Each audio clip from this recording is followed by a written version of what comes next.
முருகப்பெருமான் துணை. உலக ஞான தலைவன் முருகப்பெருமானே ஓலைச்சுவடிகள் மூலம் துறையூர் ஓங்கார குடிலாசானுக்கு அருளிய அருள்வாக்கு.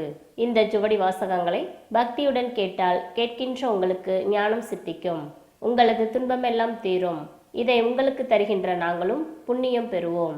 கேட்ட நீங்களும் புண்ணியம் பெறலாம். நீங்கள் தொடர்ந்து கேட்டு வந்தால் எது பாவம் எது புண்ணியம் என்பதை தெரிந்து கொள்வீர்கள். உயிர்கொலை செய்வது பாவம் என்பதை உணர்ந்து மாற்றிக்கொள்வீர்கள்.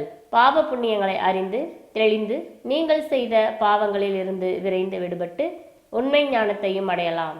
துறையூர் ஓங்கார குடிலாசான் ஆறுமுக அரங்கமகா தேசிக சுவாமிகளுக்கு மகான் சுப்பிரமணியர் அருளிய ஞான அறிவுரை ஆசி நூல் பாகம் 1578. சுவடி வாசித்தளித்தவர் டி. Rajendran, MA B.Ed. ஓம் சரவண ஜோதியே நமோ நம. 24/1/2024 புதன்கிழமை.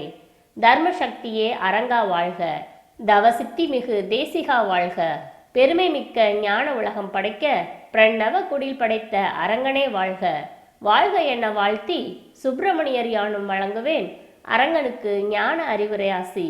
சோபகிருது வருடம் தை மாதம் 10ஆம் நாள் 24/1/2024 புதன்கிழமை.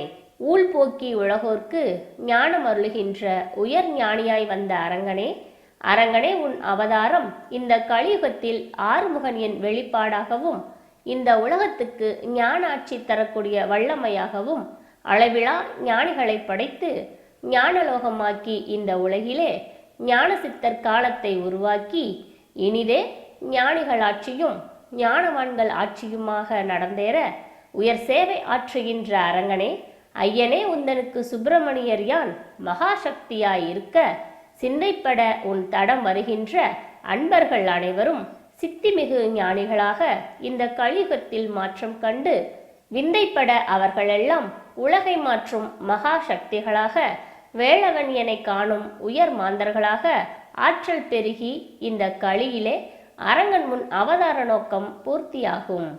அருளிய ஞான அறிவுரை ஆசி முற்றே சுபம்.